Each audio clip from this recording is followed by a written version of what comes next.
So I guess we can get on moving. This is episode 58 of Indecisive Cinema. 58.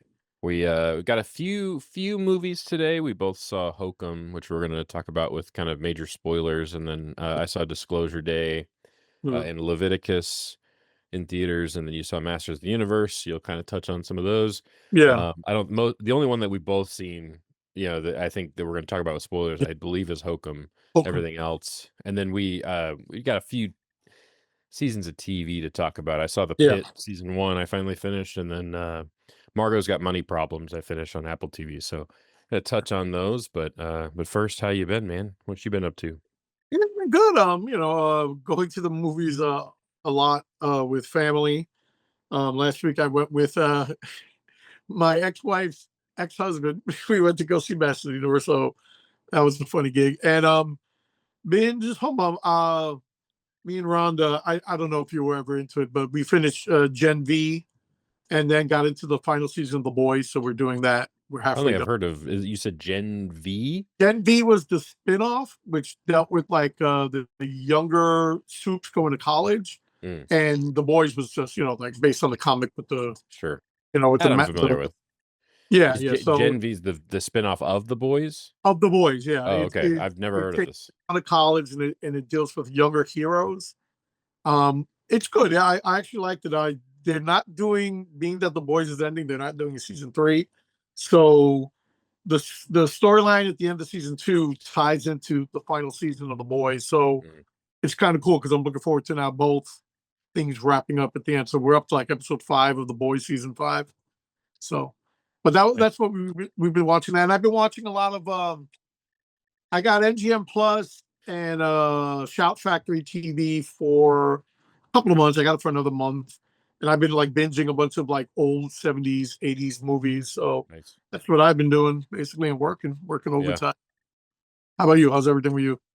I think I told you before we started recording that we're mostly settled in at the new place. I've got a few other things that we like, little projects we're gonna do some lay down some mulch in the front yard at some point, and just some last kind of touch ups on projects around the house that we want to do. But we got all the rest of the summer to do it, so we're not in as much of a hurry. Mostly unpacked, so this is the first week where we have like a little bit of. I had a ton of shoots last week, so this is the first week where we just kind of had some normalcy as far as like routine and schedule goes. So getting back into the swing of things, and I'm glad to be back recording. I forget why. Oh, we couldn't do Tuesday because there was a roofer next door. What happened with that? What time did they finish? They actually had to come back the next day, but they finished up pretty late. It was probably like 7 or 8 o'clock. They were still hammering next door, but I think it was like a day and a half, and then they left some trash in the yard, in my yard, and then your yard too? on their merry way. Yeah, they I guess they just throw stuff off the roof, so stuff ends up flying all over the place, and they picked up some of it, but there's definitely a lot of stuff that. There was a point where there was just stuff like in my bushes and whatnot, but yeah, they wrapped up at about a day and a half, and then, but that's why we didn't record Tuesday, so that's why we're here. Kind of catches us up. Did you have to clean that up, or? I cleaned up just the random bits that were left over, but they did most of it, so can't complain too much. But yeah, they were hammering like right on the other side of this wall, basically like 10 feet from where I'm at now, so it wouldn't have made for a great audio recording. So but it gave me some opportunity to watch one more movie, so that's why we went and saw Leviticus last night. So tacked on one to the list. We have a shorter list today, so we have an extra movie in there to talk about. Not like a ton. There was like a ton of stuff in theaters, and then now there's like a couple of things like Toy Story. It's weird for the summer. Yeah, right. I guess you got the Odyssey coming out. The big hitters are like this week. Yeah, I believe. But yeah, you had a lot of good comes out this week. Yeah, Jackass comes out this week. Then. Oh yeah, that looks fun. I'm excited for that. Yeah, so you're getting into the summer, like the big summer movie. Yeah, the big films coming up. The big July releases, with Toy Story being the first, and then I feel like I'm forgetting about one other one. Dune is like Christmas, I think. Spider-Man comes out the week of my birthday. Okay. Yeah, that's gotcha. and Doomsday comes out in Christmas time round. Okay. Yeah, but yeah, we're getting into that big blockbuster part of the year, which is always fun. Yeah, yeah, So I'm sure I'll be seeing the Odyssey at some point. We'll see Toy Story, I'm sure. Just gotta yeah, wait for the crowds to die down on that one. yeah. That Um, both of those are on our list, and then Spider-Man, and then I know there's something coming out in August, which looks good, and I totally forgot what it was, but I was like, yeah, for a movie coming out in August, like I think it's early August, right? If it yeah, I feel comes, like I'm forgetting a big release. yeah, I don't right. It's know. like all these big release Oh, dates. I saw a trailer that looks amazing. It's the guy who did The Wailing. I think it's called like Oh, Hope, Hope looks awesome. Hope. I don't know Oh, what the hell that is, but wait, that looks super fun. that's coming Uh, out. No, like the trailer's sick, dude. Like yeah, it's there's really some good. stuff But in that, some sequences in that trailer. I'm like that looks really cool. And The Wailing is like, and for my money, one of the better foreign films of the past decade. So yeah, I dug that the movie's well. amazing. Really good.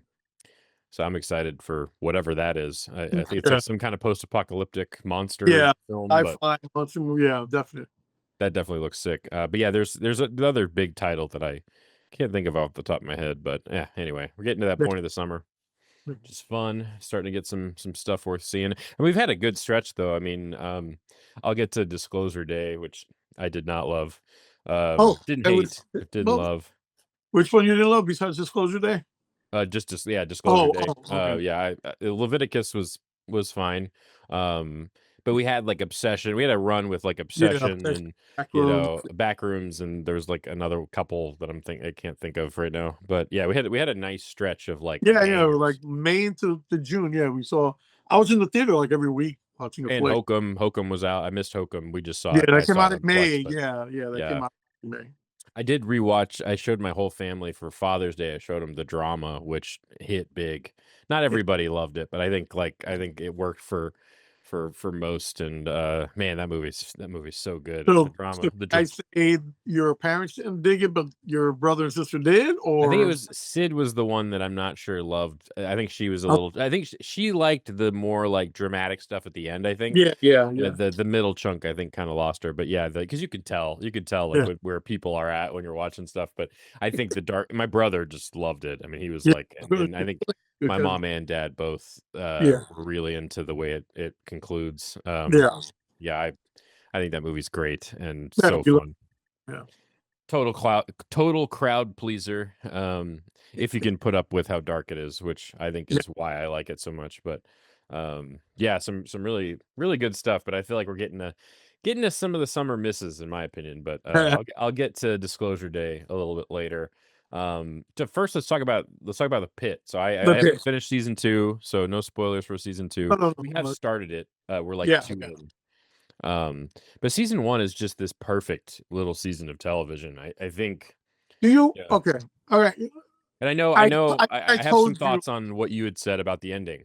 Yeah, Um, but let's start out by, you want to introduce the show for those that don't know, then we'll give a spoiler warning at some point for those that haven't seen it. So go ahead and just give me kind of the rundown of yeah. what the show is. And Basically, it's n- not real time, but it's very well done. Like almost like 24, where every yeah, episode's an hour in the ER. It's an ER in Philadelphia. It's a trauma center as well. And Noah Wiley plays Dr. Robbie, who has some PTSD because of some really mentally, bad that happened during COVID. yeah, And he got a whole bunch of new residences, and he's breaking them in on this day. And we just take a day in the life, hour by hour, for a 12-hour shift, and we just follow all these characters, hour by hour, at what happens. And I'm not gonna lie, I think it's one of the most realistic, you know, uh, doctor shows or hospital shows. We also watch on YouTube Dr. Mike, and he like we watched his review of the episodes, and he said that everything they say and do is mm, exactly how you would do it. Hold on, close the door. Sorry, guys. So yeah. So that's basically the premise, and we follow them hour by hour as people are coming into the hospital, the ER, but there's such a backup because there's a lot of bureaucratic bullshit mhm. politics. I like And, the way that's touched on. yeah, and they're not like they're not giving them enough nurses, and they're cutting like they're making them also deal with scores, which is Yeah, crazy. yeah, just a crazy idea. Yeah, Just it's like, patient satisfaction yeah, scores in a trauma that's center. It's a ridiculous. crazy concept. Yeah, and While I'm sure I'm people are waiting, 20, 30, 40 people in the yeah. lobby, and no one's even being seen. And Yeah, 7 hours still, at a time, with 7-hour waits and stuff, and he's like, you wanna fix the scores, just get us more nurses and it'll there's, it'll get better." It's like we can only do so much with what yeah, we're right. given. Good old American healthcare system, but Exactly. I do think the show kind of comedically touches on that without Yes, losing itself in that whole yes, mess. I mean, obviously we could sit here and talk about our healthcare system for, hours. It's one of the worst problems in this country, but I do think the show kind of touches on that as much as we've already talked about, and that's yeah, about yeah, it. I mean, it's not like a major piece of it. yeah, But I do like we get a glimpse into Robbie's perspective for on it, and yeah, I think that's enough. I think yeah, but yeah, I think it's just a fantastic piece of like I think it avoids a lot of the traditional tropes of medical dramas where like I love yes, bro. Scrubs and things like that where that's not really a drama. It's more of there's dramatic episodes, Comedy but or definitely yeah, more of a comedy. But where it's like that they're just sitting around the nurses station hanging out and it's all about the personal lives of the yeah, characters. And I think in the pit, it's more about the way that the personal lives are interrupted by the ADD chaos of the emergency room and just that environment and how, it's just they're constant there's just a constant disruption of yeah, chaos. And I think that whole chaos is kind of you're watching it through the perspective of Dr. Robbie, who's kind of the calm and collected mind that holds all that chaos together yeah, yeah, until he can't anymore. exactly. Um, That's a good too. but yeah, and I think the hourly structure of it has kind of a tangible effect, especially in the later stages of the series. The way Yeah, as I the think, characters themselves become more physically worn down and yeah. mentally exhausted, I think that's an interesting. This is an interesting because like 24 is a really ridiculous show Oh yeah, no, that no, no. uses the same Yeah, kind of premise. It's a very good comparison just because it's yeah, a similar structure, but I feel like this actually makes sense. Like you have enough patience and enough they I think they do a really good job of balancing the narrative throughout the whole day. Like the yeah, traditional narrative arcs that you would see in a show of characters, for like the medical students like coming yeah, of age of sorts, like them coming into their own as doctors. You kind of have those same arcs, but over the course of the day instead of over the course of 6 months or whatever. And I think it still weaves those arcs throughout the show in a way that's compelling and interesting without being completely just over dramatic and yeah. nonsensical. Anyway, I guess at this point, I do want to touch on one. It's a spoiler for a thing that happens in the show. It's not a. It's just kind of a sparking event that is Which worth mentioning. yeah, I think, and maybe this is the best Those that haven't part seen it, of spoiler it. warning. Yeah, spoiler Minor warning. So spoiler, I would say. 'Cause it's a yes, hard show to spoiler. I mean, it's just kind of a medical it's really truly a show about the medicine. It feels like yeah, it's a show in which, a lot of the drama is in the individual cases. It's not really about the characters to some degree. It's about how they treat the how patients they and treat the that patient. Yeah, informs us as to who these people are and how they handle everything in life. Just through the way they interact with their patients, we learn a lot about them that way, without really getting to know a lot about their actual personal lives. It's a yeah, really interesting way to do it. But yeah, it's minor spoilers for a bigger piece of the tail end of the show so if you haven't seen it, spoiler warning. There is they write in essentially like a mass shooting mass shooting. event that occurs at a concert nearby. Um, and talking about the character arcs earlier and how it weaves these arcs throughout the course of this single day, I think it brilliantly manages this concept of Yeah, showcasing the logistical side of a trauma center in a mass casualty event and the way that they manage resources and beds and yeah, slapping like it's like the yeah, military approach of slapping wristbands on patients to just as quickly as possible yeah, identify level of trauma and level of care necessary. And I just think that was a fascinating, brilliant piece of just television execution and the yeah, way it like balances all the characters throughout that chaos and that mess. I mean, it just takes what the show is already doing, the foundation it kind of laid down, and then really kind of notches it up. in a way that I think is just not only revealing, for somebody that doesn't practice medicine, to see an event like that on camera, but also just a really thrilling piece of television. Yeah, and I think that's why, like I told you, I'm not saying the series is amazing, and yeah, I agree with you. It was one solid season, because of, but I just felt like there was some type of anticlimacticness to the whole shooting because it was so tense filled. That whole those like Sure. last, what was it, like Well, 4 who did it? Is it the kid towards that the the end, yeah? and we were warning about like if they were going to be in the ER. Like I kept thinking, like me and Ron, they kept saying, "Oh, it's that guy. It's this guy." Like you're trying to figure out if this person is there or not, and then and it builds and builds, and Robbie breaks down.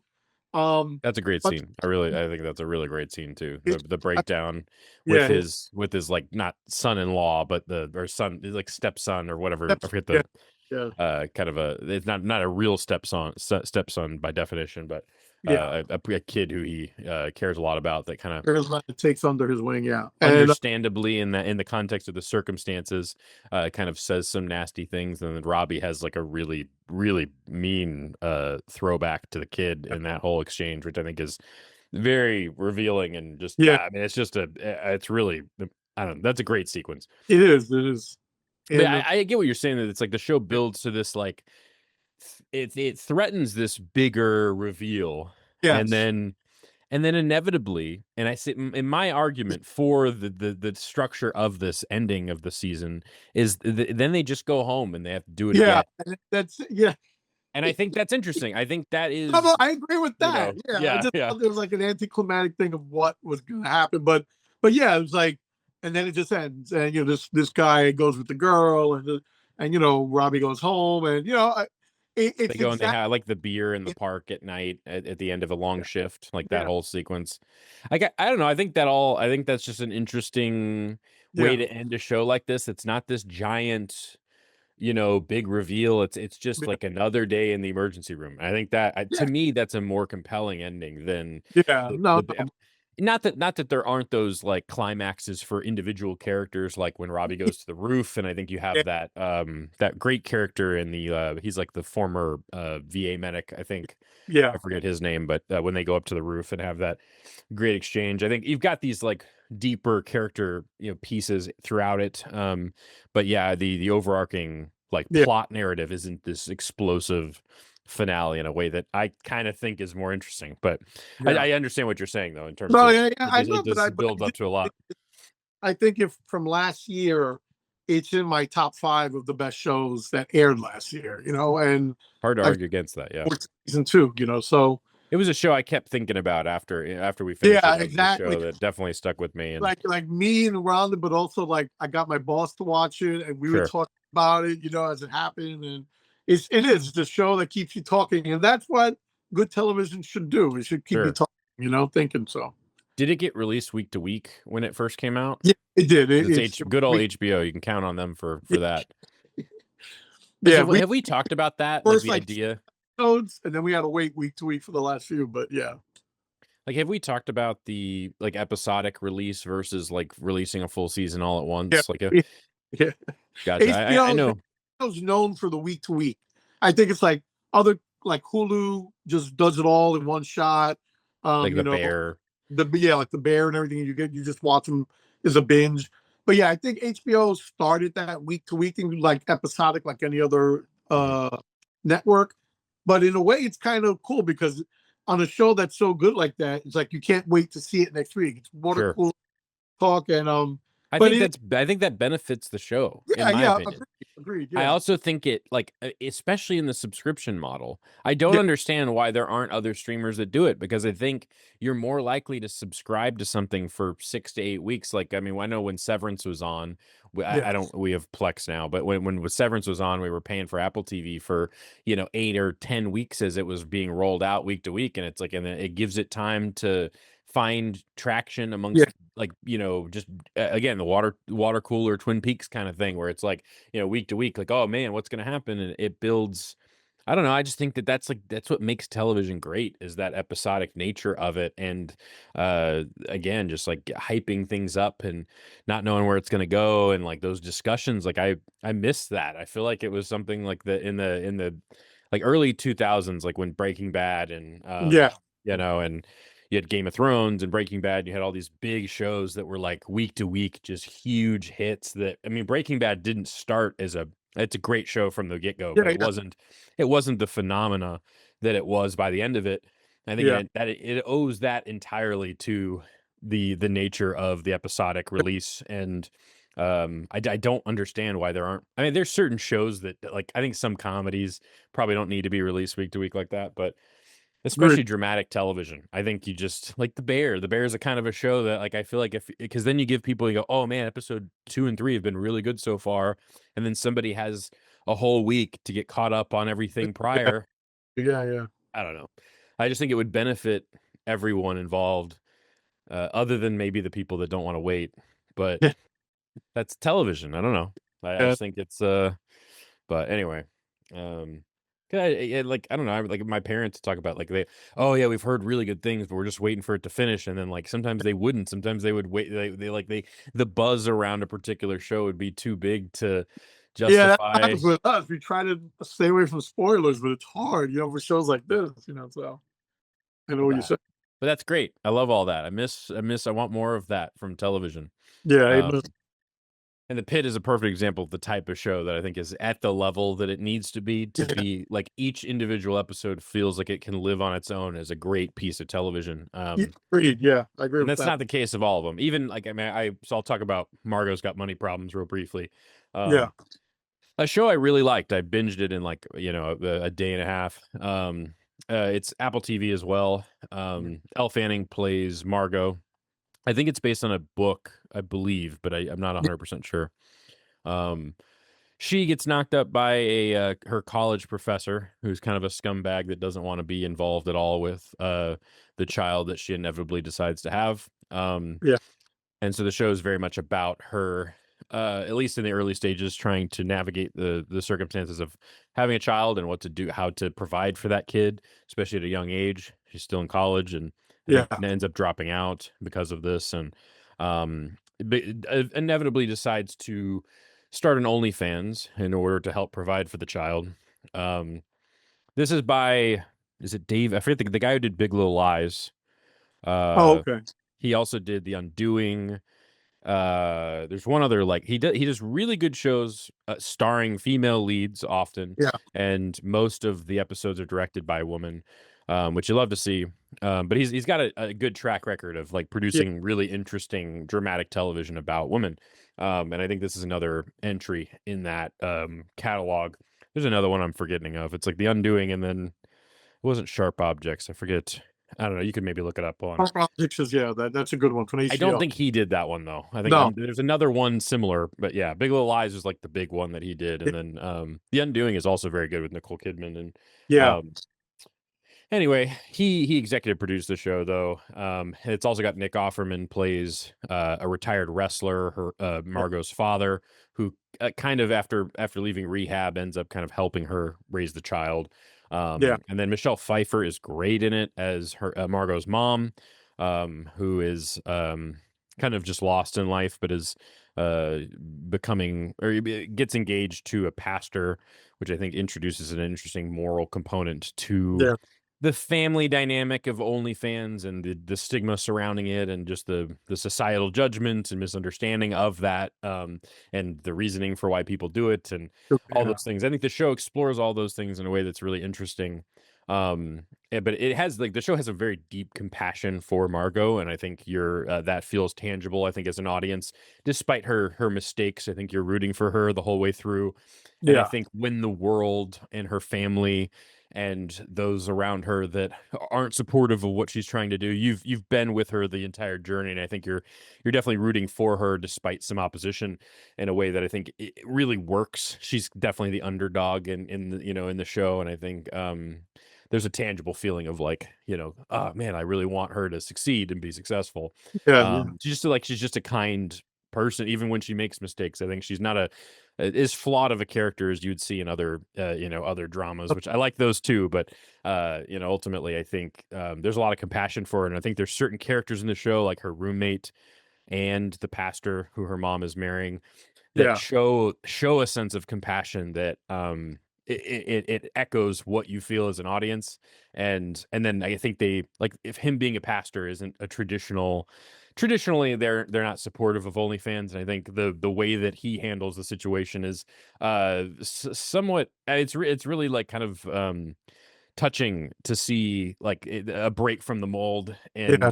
and in surprising ways, from characters that you traditionally wouldn't expect to react that way. Um, and like her roommate is also just kind of just a really kind, sweet individual that really shows her, compassion, and is really helpful along the way when her other roommates aren't. Or So yeah, there's characters in the show that really they make you feel for her, and like I feel like there's just a lot of really sweet people in this show, and it's very it's just a heartwarming experience. It's not as, like, funny as I thought it would be, or even yeah. dramatic as I thought it would be. It does get a little mean and catty in the later parts, which is fun. Yeah. Nicole Kidman shows up as a lawyer at one point, and she's great in that role. She's like a former wrestler that knew the Yeah. dad, and You- there's some of the later parts actually remind me of that second season of Big Little Lies with Meryl Streep, who's just Yeah. the most hateable character in Or television. serious. That character is just so awful. This show doesn't quite, the villain of the later parts doesn't quite reach the levels of her in that show, but yeah, there's just ultimately, though, there's still this opposing force that you're really rooting for Margo in, and I think yeah, it's just I don't know. There's some really kind of emotionally resonant, little quiet payoffs that the show sets up, and really lands later in the series.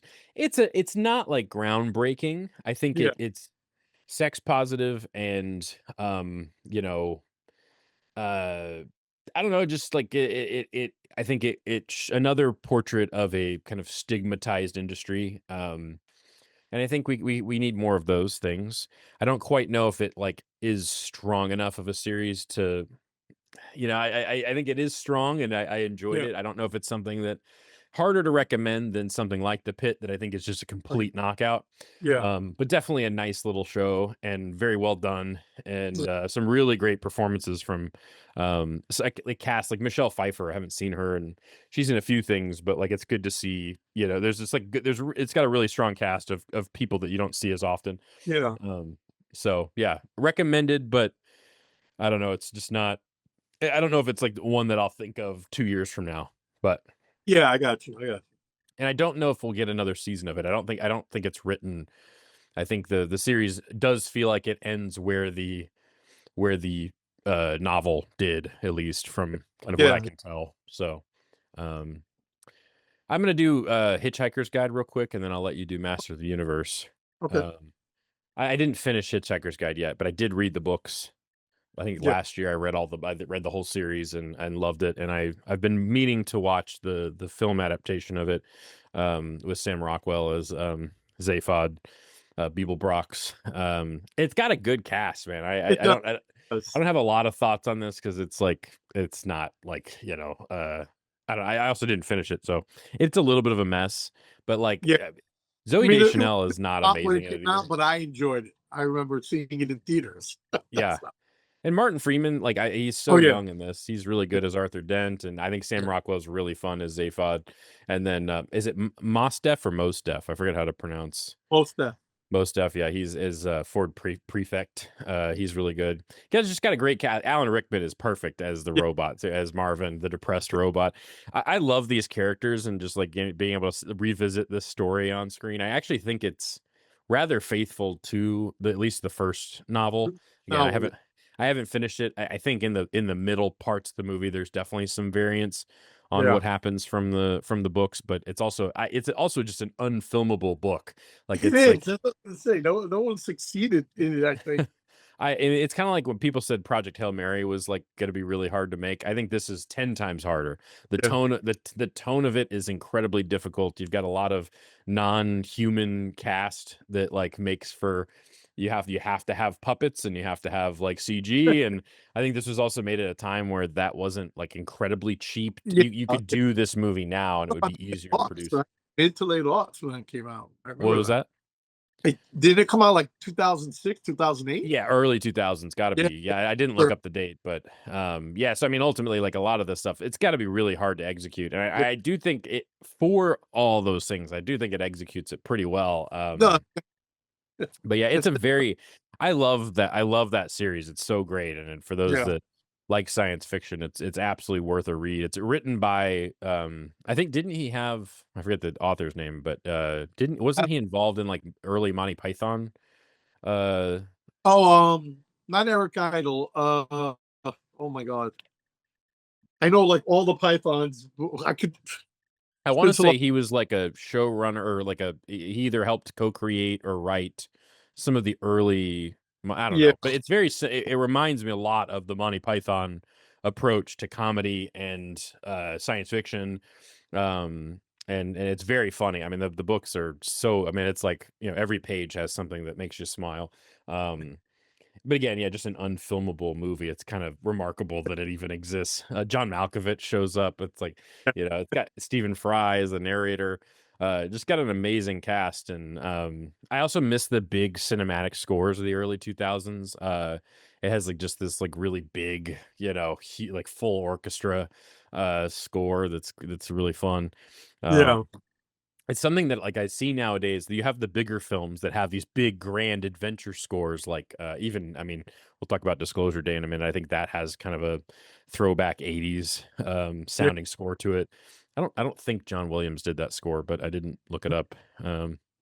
But still, it reminds me of some of the early John Williams, like, Indiana Jones, and just these big, big brass scores that, I don't know, it's like, you watch movies from the early 2000s, you're like, "Man, they used to make them differently." Because now I mean, you get like, I'm sure the Odyssey is gonna have a big, big score. I'm sure you've got these bigger movie Dune has a huge, one, but like it's just, I don't know. There's smaller movies back then that would get these. Like Howard Shore would do like there's yeah. great stuff, and like with just movies that you wouldn't nowadays wouldn't get that kind of budget.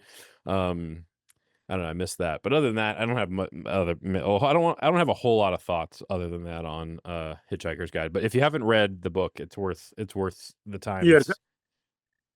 There's a collection that I read that was like all 7 of them in one book or something, or there's 5 I think it's 5 books, but then there's, like, some additional stories It's that, some stuff. Yeah, it's like the Gigantic volume, or so it's got a fun name, I forget what it's yeah. called, but, yeah, absolutely worth the time, in my opinion. So, once you do Masters of the Universe, this thing didn't look great when I first So saw the trailer, but I'm curious what yeah, your thoughts are. agree. I mean, like I said, I definitely wanted to see it. And he, when I met him so many years ago, he's very much into Masters of the Universe, which was our little link because as a kid, I played with the toys, I watched the series. Um, so we when we went to see it, I know it got more negative than positive reviews, but I'll be honest. And again, I know we talk about Star Wars, and it didn't take itself seriously, which is the perfect way That's to do good. Yeah, it's a it. it's a silly concept. I Exactly, think it would very yeah. ease and very fun. Like the main character, this guy, he's in everything now, but he was Is just he? so I had never heard of the guy until this movie, but well. He was in something last year that was big, but he was also in the Sheep Detective, who oh, he okay. played the bad guy there, and he was in this, and it was just fun because like you could see the nod to the not even like I'd say the cartoon because that's where it originated, the cartoon. And by the end of the movie, it was so evolved into that I thought it was genius. Like the way it ended, like you have your 3 scenes. This one has like 3 mid credit scenes, and the first one, which was really good, like or spoiler, Orko comes out and he does like every end of every episode, there's a lesson for the kids, Mhm. So just end it like that. And then in the background, you saw characters that weren't in the movie, but or in the cartoon, and they're Mm. live. And it was just so I just loved it for that because it didn't take itself serious. There was no point where they're saying this is going to be the big new Star Wars or Good. whatever. It was cheesy fun. And at the end, because even like the actors, it's like the only real big actor in it was Idris Elba. Yeah. Oh, and Jared Leto, who it was Ugh, only the boys, go but away. even that, he handed up like the cartoons, the laughs and the guffaws, and I actually, since he's such a like one of these like shit actors, but in this role it was so good because of the way he played it up, and I kind of enjoyed that. Again, I know the movie was a flop. I know, I mean, it's still in theaters, but it won't last long. But still, I'm glad that they took it on. Like they were laughing at themselves more than anything else, and Hey, that's the that's way to what, go for sure. I'll take more goofy 80s comedy, throwbacks than self-serious ones like Disclosure Day. We can get to that in a little bit, but yeah, you're destroying it. All right, well, what's next? no, it's not that bad. I'm just taking shots, but Oh, it made money. It's fine. It's gonna be I do fine. want to see it, but Rhonda doesn't want to see it, so I should. But I mean, yeah, Wait till streaming, but that's just okay, we'll get to it. We'll get to it in more depth. But yeah, I love a movie that doesn't take itself too yeah, seriously. I mean, there needs to be more of that, if anything. yeah. But yeah, I mean, I think for me the one of the big reservations I had is like I mean, I know that you can't. I don't know how you solve the main villain of Masters of the Universe, just being a CG character. I don't know how you solve that, but let's do something different. Let's not just CG the villain into the movie. I think that's insane to me. But I also don't know how. I don't to be clear. I don't know how you would not how you would avoid that. Really, just put Yeah, the like character in a mask. Like I don't know, I mean, man. remember Frank Langella played him in the '87 version of the movie, It's been done. and it's all rubber, Yeah, and it yeah, looks, it looks bad when somebody, and that movie took itself serious, that the sure. original Master of the Universe, but it's like like I said, Jared Leto, like that was my first inkling. I was like, why is he being such a ham in this movie? But it ends up like I said, it plays into the end of the film with the like if you see the memes of Skeletor, it's like that's what he was doing, and I'm I cool and with that. I don't like brilliant. Jared I Leto at all. But and to be fair, I don't know that I want like his face in it anywhere. It's Um but it just I don't know. I get that like it might look terrible with a mask, but let's try that before we just CG the character into the movie. I don't know, man. I'm just not like when I saw the trailer, I was like, there's gotta be a better way to do it than that. But yeah, I like guess even Alison Brie, she played Evelyn. She, is like she didn't really look like the character in the cartoon, but by the end, she becomes that character, and it's just really, her work on Community seeps oh into geez, this yeah. a little bit, which I thought was genius. But That's yeah, great. I kind of dug in, and like you said, when you see it on HBO in a couple of weeks, you tell me what you think because I think Yeah. you'll find it funny, and you'll see that that's what they were trying to do. So yeah. Hey, and that's I feel like that would probably it sounds more fun than Disclosure Day at least.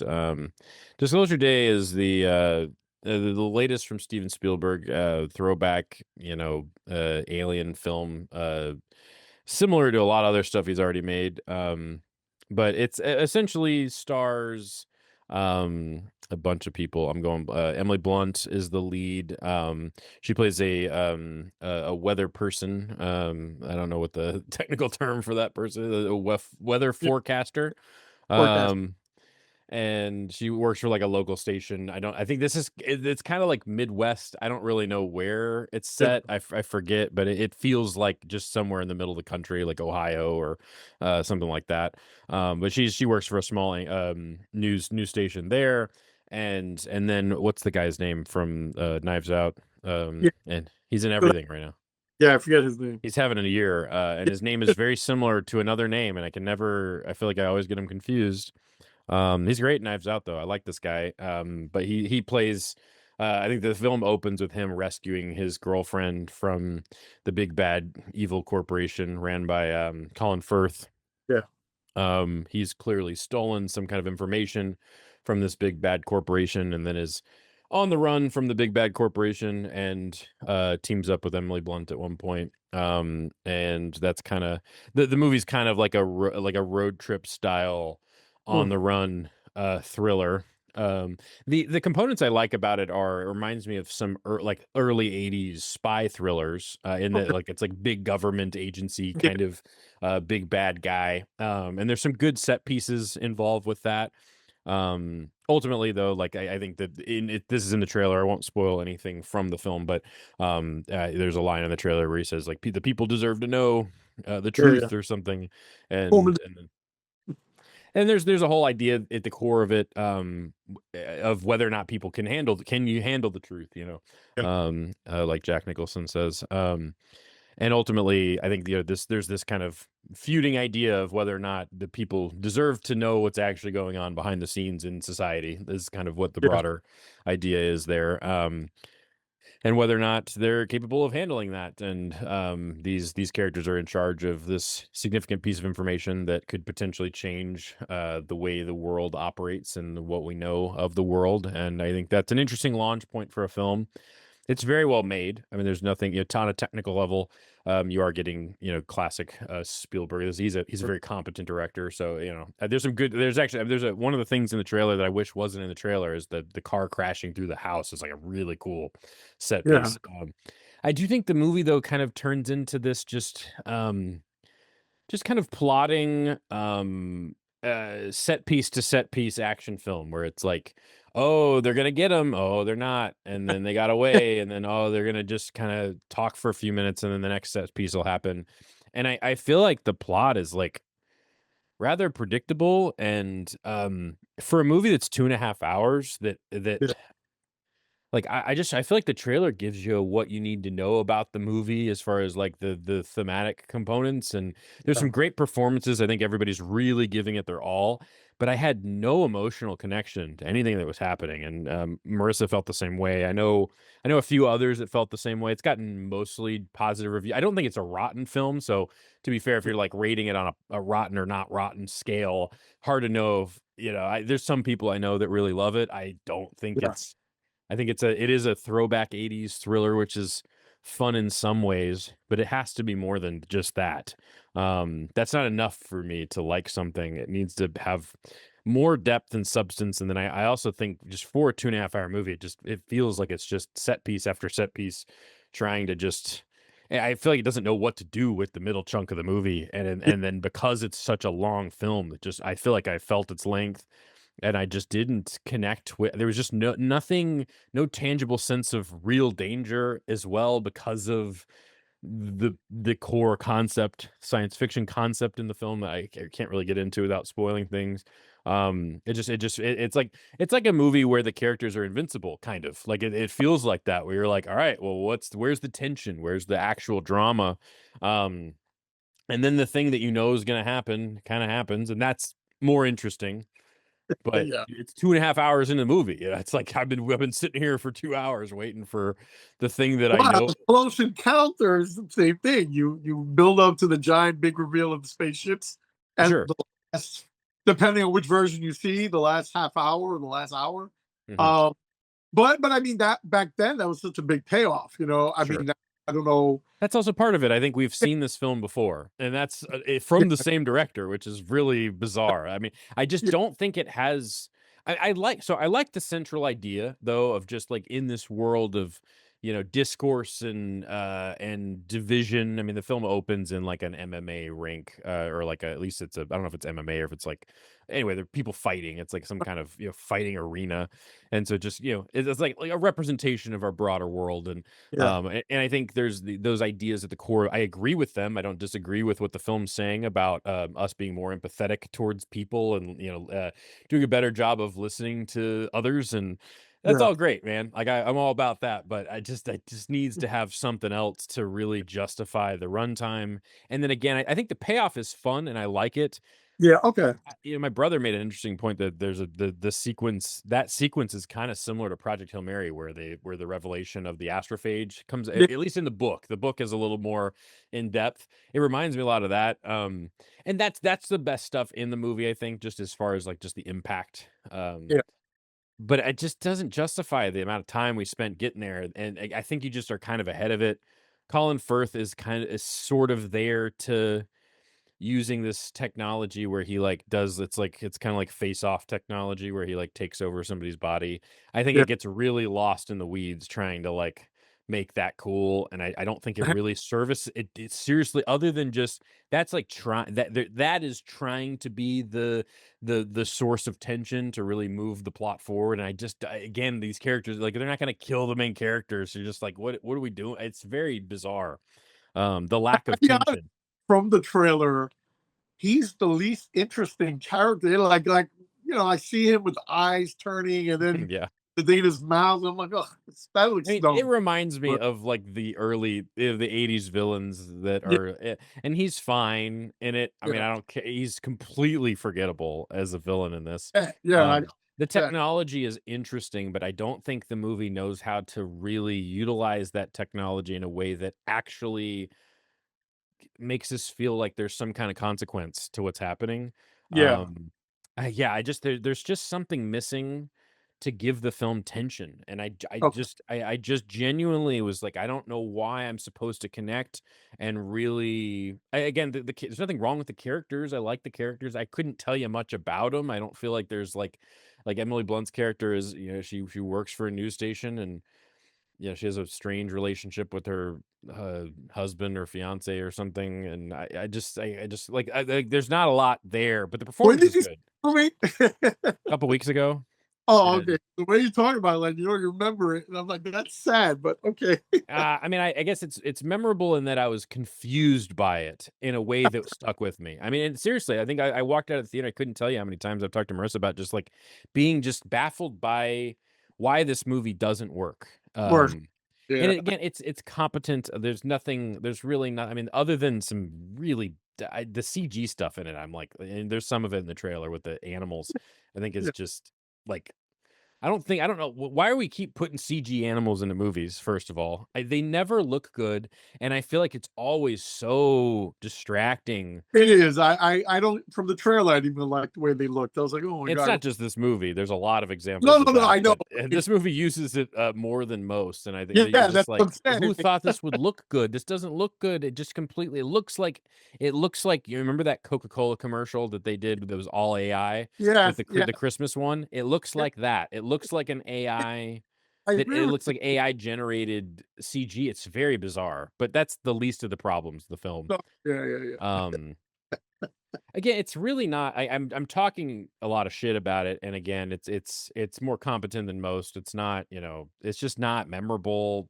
Yeah, yeah, Other than just being confused as to why this thing got released. If Spielberg didn't direct this, I don't yeah, think anyone would have cared about this movie. Like yeah. I genuinely think obviously he's one of the most influential filmmakers of all time, which Of makes for an interesting conversation as to why this got made. And like, you look at it and you go, I feel like you have more than this.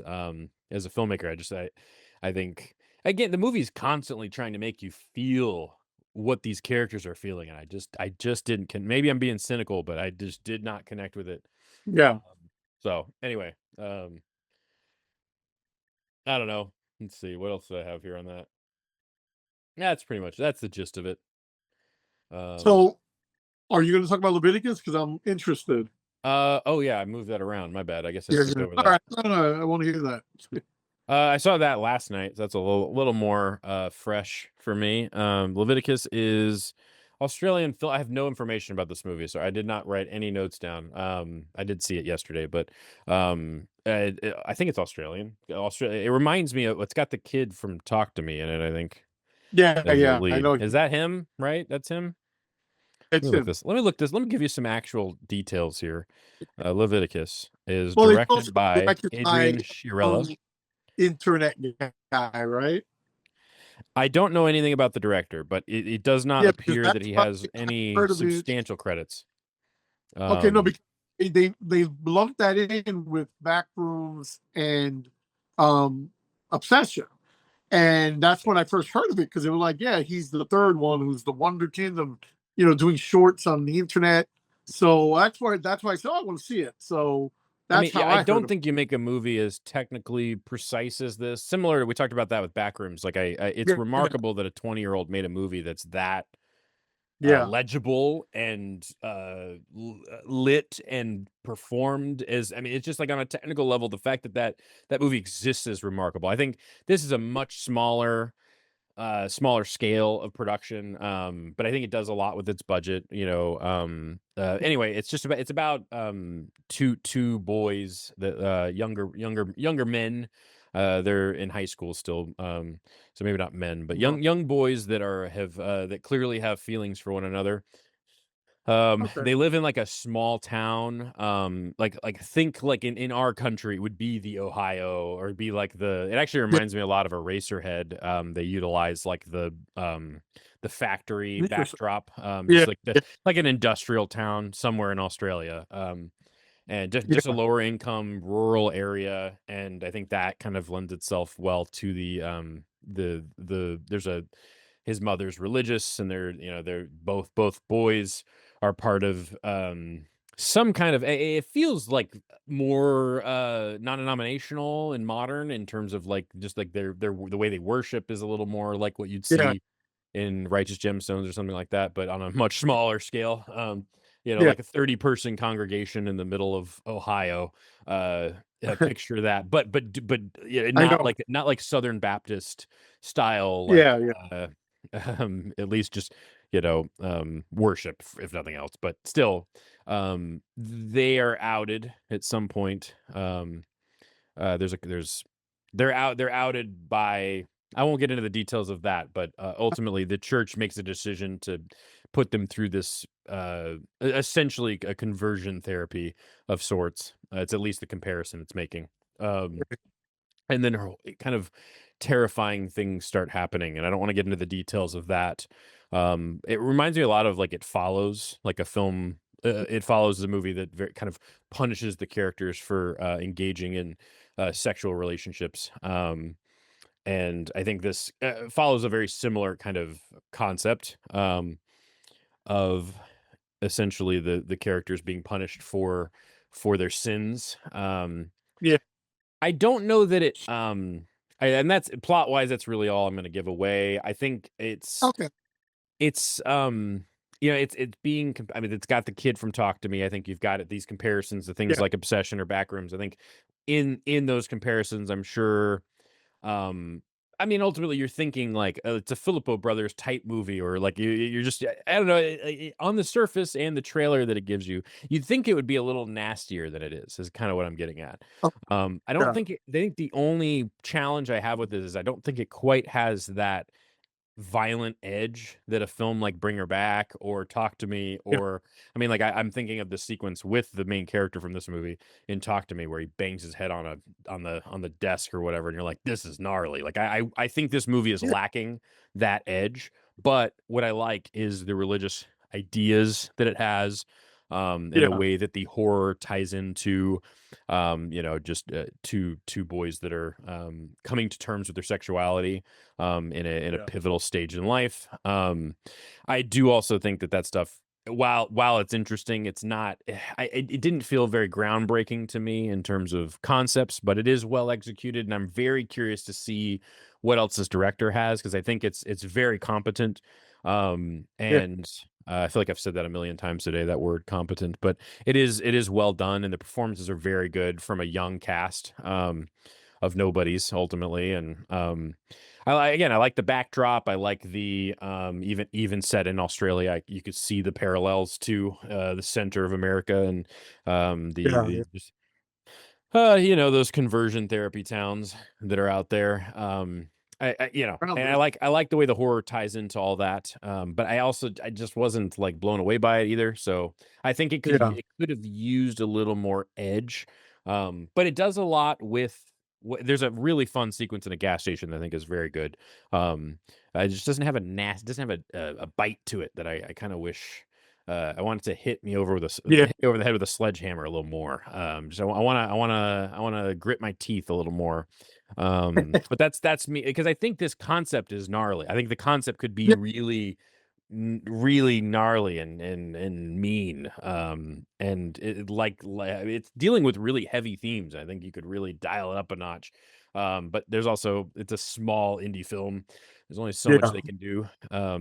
But yeah, that for me, that's the only complaint I'd have. But it does a lot with its sound design too. That I think it's like it does have some gnarliness to that I think is really effective.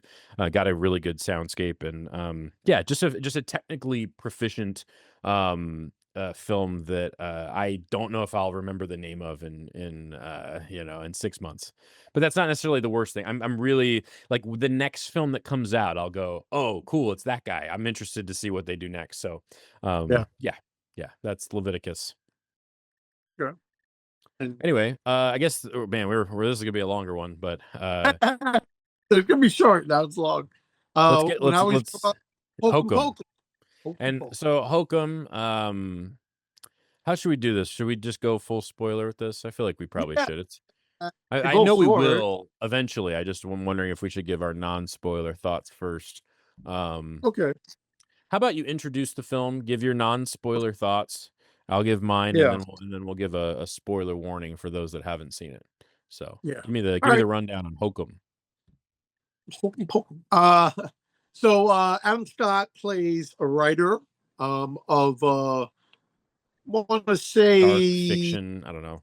fiction fantasy type thing, and he's trying to come up with an ending, and he's getting stuck. Um, Never he seen that before. yeah, I like this movie. I'm just yeah, no, I do too. He is which we see later on, not in the beginning, but we see that he's kind of an asshole type guy. I like that. Yeah, he's a His prick. parent, yeah, he's a prick. He's a shit. His mother, his mother's passed away, and his father was because of that the worst. And he is thinking about his mom while he's trying to come up with this ending, and he decides to go visit the last place that they were happy. But we also see that he sees vision, or a vision comes upon him, very creepy. And then he goes to Ireland, where they stood for their honeymoon weekend or a weekend. I think so. Yeah. And he goes there to not only uh, deposit of their ashes, but also to try to get a solid fix on this book of the ending. And he comes in contact with these like very I don't want to say weird, but kind of Eccentric eccentric locals. character in this hotel. Really just one, but Yeah, yeah. no, there's a bunch, and he right away the folklore of the hotel slash witch comes about, and he's kind of like, oh, this is all hokum, is he doesn't believe in it, and That's kind of the that's I mean, well, I guess I don't know how much the trailer gives away. I'm trying to think like how much further in the plot you should go. at all, after like I some of the images which were kind of creepy play into it, but I mean, you really don't get the whole sense of what happens in the Like story. plot wise, yeah. I think let's keep it vague. I guess what we could say though is there's a honeymoon suite upstairs in the hotel that people claim is haunted. Right. Yeah. And I guess the true kickoff point, which I don't know is in the trailer, so there's a launch point for the plot though at some point that occurs, but it's like 30 minutes into the movie. It's not like the inciting incident isn't early on. Yeah. So I don't know if that's worth saying because of how late in the film it is, but ultimately it's a spooky hotel and there's some spooky stuff going on, and yeah, it's kind of a dark comedy horror Very film. It's creepy though. It's mostly creepy, but there are some kind of humor threads of humor throughout it. But yeah, go ahead and just give us your thoughts on it. Just your spoiler-free thoughts, and then just brief. I really did dig it. I mean, I am not really into the whole folklore horror type stuff. But I also dug how this played into the psyche, how it delves into one's sad past, things that may have happened, that create who you are, but also what's happening in the film as well. Adam Scott is always, I love him. He's great. Yeah. He's such a great actor. He's also a great asshole character. Yeah, He's really good. He's really good at that. But, He can be likable and a prick. And I saw it with them after I saw it for myself, and he was like, I was like, oh, he's not that far from the Krampus dad character. Yeah, it is very, yeah. So And the same thing happens there. There's a kind of an arc that works, but redeeming arc. But I really thought it was really creepy. I thought it was really well done. There's a mystery Mhm. involved, and you actually, you have the horror aspect and the mystery aspect all rolled into almost one. Mhm. And I kind of really dug it. I thought it was nice, who done it type of thing, It even though is that, kind of a whodunit. Yeah, it does yeah, remind me of something like Knives Out, or um, there's other whodunits, but yeah, yeah. There were some before that. Yeah, but I also liked it a lot. I don't know if it's the kind of thing that, like, if we're talking about like these big horror films that have come out this year, I do think it gets overshadowed by yeah, no Backrooms and doubt. Obsession for sure. Was in theaters for maybe 2 weeks, maybe. Yeah. You And know, it's very fun. I think the witchy stuff is creepy, and I also I don't folklore horror is kind of a silly. I think everything is getting that label yeah, slapped yeah, on it since Robert Eggers came out right, with this string of things. But I do think ultimately, I do enjoy the folk components of this, and the things it sets up at the beginning of the film, and the way those kind of bleed into the narrative. And I yeah, think it has a great atmosphere. I think the construction of the hotel is my yeah, favorite piece. It reminds me yeah, of something like Cabin in the Woods, or I think I wrote another example down that I can't think of off the top of my head. Oh, like Barbarian, actually. It kinda Barbarian. reminds me just like things that it's like, look, there's more to this place than what's on the surface. I love stuff like that in movies Yeah, in general, and I like the way that contributes to, just the there's this location contributes a lot to the movie in the yeah, later stages, um, and the mystery as well. So, anyway, I liked it. I think at this point, we're getting into spoilers with it, though, because I think there's some key things that, I just would hate to give away for some people. So for big spoiler warning from here on out on Hokum, yeah, but I would say it's worth a watch. I don't know if I mean yeah. I think it would have been worth a watch in the theaters as well. I didn't get a chance to see it there, I'm upset I didn't see it in theaters. I agree. Yeah, but I also don't think like it's like a must see in theaters. We had a good time. I think Marissa liked it quite a bit, so definitely a recommendation from me. But I think if you had to pick one of the three, I think it's probably at the lower end of the list for me as far as like Backrooms and Obsession oh on yeah, the year.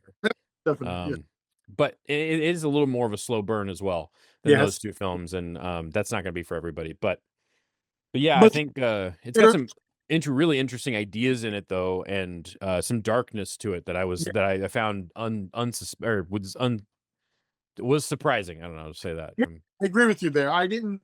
I thought it was going to be straight up, witch horror, folklore horror, but then the fact that they had this mystery and the background to it, and then the vagrant character, Mhm. uh, which was kind of cool. It adds He to it, actually like, gets like you woven into the actual yeah, plot. He's not just some kooky guy that you know. exactly, Uh, yes, speaking of witches, that door just opened on its own. It yeah. looked like My dog is bothering my cat, so that's fine. nice. But But yeah, yeah, I mean, the fact that Adam Scott like tries to kill himself is like a really unexpected turn of events that I think that was and, the and then kickoff point that I didn't want to spoil. kind of dug where we find out why, Hmm. because I still kept saying, so which do that, and it was just basic asshole person being an asshole led to someone being fucking crazy, and that's what led him to hang himself. It had nothing to do with the horror part of it. It was just a happenstance. But the what is he, maitre d, or Hmm. what do you call it, no, bellboy. The bellboy spikes his drink and it makes him go a little crazy, and he tries to kill himself. But I was thinking that the witch did it, or There's like the still at goose least made there it do is it. darkness to that character though that I do think to Yeah, some degree contributes. But well, um, the but yeah. bellboy plays also Jack the Jackass, which I thought was cool too. Oh, interesting. That So that's an yeah, interesting idea too. That the Jack yeah, the Jackass character is really creepy. That's like the poster child for the movie, I that is think. scary.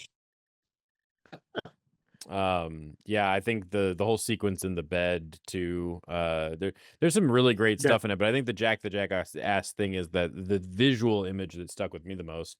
There's that one scene where yeah, it's like is it in the bed that the Jackass is like there's this one yeah. shot where, and maybe it's a dream sequence. where Yeah. he's like in that bed area though, and it's like you see like just the eye. It's so creepy. It's in some of the like previews for the movie. Yeah. That's just a creepy image. But I also like that it ties into the childhood, is like what he was watching Yeah. when his mother Exactly. That's what I was dug. accidentally It, shot. like, And when you see the trailer, you think this is like the monster or the whatever, but sure, it ends up being, it ends up tying into his past and something that he loved watching as a child, how it haunted him, mhm, this vision or whatever. But yeah, that whole monologue that he says on the TV when he's talking about yeah. what he did, I thought that was amazing. It's It's a really really good. good sequence. Yeah, that's one of my favorite Yeah, sections of the movie. yeah, I also, again, I think the construction though of like the honeymoon suite and the yes. elevator. Every time like the elevator goes down and somebody peeks their head through, I think Oh it's just my like god, I the love way they it. utilize that visually is really fun. Um, there are a lot of like, oh, there's something spooky behind him scares, which is something Yeah, I didn't love. But I think if anything, that's like there's some like cheaper scares and like jump scare. early on the bellboy like sticks the lighter or something Yeah, through the honeymoon suite you see for the like witch. 45 seconds. We're like, Yeah, what's gonna yeah. be there? And then just something spooky pops out, and It's that's almost like, like Obsession, where Sarah, she's talking, Janet is talking, and the whole window of her car is right there, and something's gonna happen. It's like that. Where it gives you a little taste into something's gonna happen, and it does. But yeah, yeah, I just and then like there's the whole sequence where he's in the honeymoon suite and like his mom is following him, and yeah, that's like the yeah, whole and you're just kind of like like in hindsight I'm like some of this stuff is just a little cheap, but yeah, I mean it's got a fun tone, and I love I really do think the detective, the mystery component of yeah. it is far more compelling than you would expect from a Agreed. movie like this. Mhm. Um and yeah, I think the witchy stuff is really fun. So I don't know. I don't have like a lot of thoughts on this. The MacGuffin, the witchy stuff, the lore, the folklore stuff, where this murder mystery is more, the focus. So Sure. I yeah, do love one thing I do love about it is all the objects, the spooky objects and yeah. fairy tale, the folklore stuff, like the kid that I think that old man is telling him just a really horrifying folk tale to these two children at the beginning of the film, and then you Appear. I mean, he's like not a major character, but like in the character, hierarchy. but he's only in the movie twice, Yeah. and it's like besides that scene, he's so once one other time. But I like that little story that they play, and then the little figurines play a good part of it, and we Yeah. see them later on in the film, in the honeymoon suite. I thought that was kind of cool. That was a nice touch. That was something Yeah, I think it does a really good job of, and all the like objects and fixtures in the honeymoon suite and around the hotel, yeah, like the little the boy that has that rings the bell is just a fun. He's like really creepy visual. There's a lot of really fun little details like that that I think add up to something. yeah. They definitely elevate the overall experience for sure. One note I wrote in there is that the epilogue, which is the ending to the book that he's writing, I was like, there's got to be a rock somewhere. That Like is a there's nice. not a you're in a desert. There's not a rock around that you can use to you gotta like your first thought is I'm gonna kill my son. I'm gonna beat this bottle over my son's head instead of just finding a rock nearby is crazy to me. But anyway, that's a dumb detail. But But no, it's cool because then the boy throws the bottle. They reconcile, hug, and love, and then the bottle falls right by a skull, which yeah. could do all the stuff for him. It's Yeah, like yeah, yeah. very Twilight Zoney sci-fi. Sure. Yeah, yeah, Yeah, because ultimately, if he did kill the son, and then there was another option right nearby, that's like biblical almost oh in yeah, terms yeah, of yeah. just like I do like that dark. The opening is really great. I like that sequence in the opening, and I do like the way it ties it all together with a more Yeah, hopeful ending of yeah. sorts. One other detail that I wrote is how the hell does Adam Scott keep falling asleep in the suite? Like there's like more than one time. He's like in the bed at one Yeah. point. There's a fucking witch in the room, and you're like, just I'm gonna take a nap for a little bit. It's crazy to me. There's no way I would get an ounce of sleep when there's a witch on the other side of the curtain. There That's is. like the most insane thing. And then there's one point where he's locked up in the basement. And he's just taking a nap. You're like, what the hell? Well, by that point, he's already been captured by the witch. Sure. Oh, is that a kitty? Yeah, yeah. It's midnight that popped his head in, and so that's why because He's I kind of mean, under the spell of the witch at that point, I suppose. But he doesn't get to finish the circle because of the walls. He gets them. So I guess that's why, because it's like at that point he's like, well, I'm caught. What am I gonna do? I'm just gonna fall asleep. But yeah, I do actually really like the sequence where where he can't finish the circle and she grabs them. that's a really creepy It sequence. was, it That's really really effective. And yeah, I like the basement though. Again, it reminds me a lot of like Barbarian or yeah, something like that. I'm a sucker for there's something worse below. yeah. So yeah, I just enjoyed that the reveal of all those of that space and then I think even just like the body of the woman that worked at the hotel. Just, I kept expecting something more from that. I thought she would come back to life, or the witch was going to possess her. But yeah, just to have that dead body just laying there, and it was just so unsettling, And then every time you saw her, her eyes looked more dead than they were before. Mhm. So I really dug that too. That was a nice little touch to have the body in the scene, always there, ever present. So I thought that was cool. Sure. Constant reminder of the actual horror that has I occurred in the hotel. like that. I like that. Well, I mean, that's Hokum. I mean, I had a lot of fun with it. I think, again, maybe not the most memorable of movies. Like, I think some people are bigger on it than I think overall I was, but I had a really good time. And Yeah, I would say I liked it more than Leviticus for sure. So if we're talking about like ratings, I mean, Obsession and Backrooms for me are a little bit higher on the list, but it's hard to compare shit these days. I mean, it's but it is a topic of discourse at the moment. But I want to do picks of the week though. So yes. why don't you give me your pick of the week first? So because of this, and as I watched Hokum, I thought of the other movie, The Innkeepers. Oh, that's a really good pick. That's a great pick from Carlos. Really specific. That Yes, is what's the director's name? He did not Ty West. no. It is Ty West though. Yeah, Yeah, yeah, Ty West. He did what was the devil one they did before, which I love. Your His Next. first movie. Yeah, Your Next. He's in Your Next. He Oh no, didn't no. direct it though. Um, That throwback one with Greta Gerwig and yeah, it's like his first direct as that was his directorial debut, and then I think he did Innkeepers next, and then yeah, he did the like Western with Ethan Hawke. not Mexican X. Oh yeah, he did do X, so he did Pearl and he did that whole trilogy as well. So that's his best work, but I do think he had some interesting things early on, and Innkeepers was one of them. Keepers were good. Yeah, And a good comparison to this yeah. movie, For I this, think. Not told you. quite as effective, but Yeah, yeah. How about yours? What's your pick?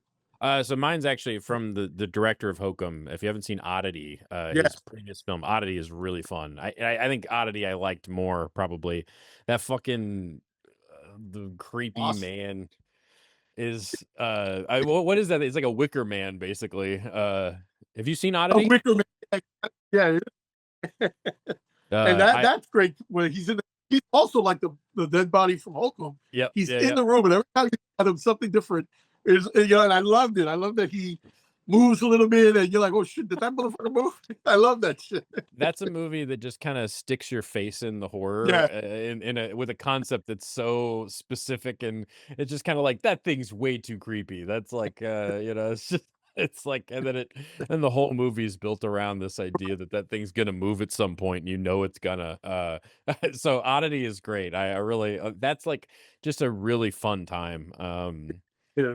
So, but yeah, I think Oddity is probably my favorite of his work so far. I think he had one other film that I haven't seen. Seen it? What's that? Caveat. That's his first film. Oh, okay. No, I haven't seen Caveat. Yeah, so Yeah, he's that's made 3 I features was now. trying to watch that. Yeah, so I want to see that, but that's his first film. Gotcha. Yeah, yeah. Well, anyway, that's my pick of the week is Oddity, but if you I guess Caveat could add that to the list, Yeah, but yeah, solid list of a really bizarre mixture of things on the podcast today, but right. glad to be back and I don't know what we've got in store for next week. We'll have to talk through that, but Yeah. I guess I might see is the Odyssey's not out. Does it come No, out tonight? July 10th in 2 weeks. Oh, okay. So still got some time, but we'll figure something out for next week. But thank y'all for listening to Yes. episode 58 of Indecisive Cinema. I'm Carlos Hernandez. I'm Jeremy Knight. We forgot to do that at the beginning, I think. We always forget right at the end, but we'll see you on the next one. You guys take care. Bye.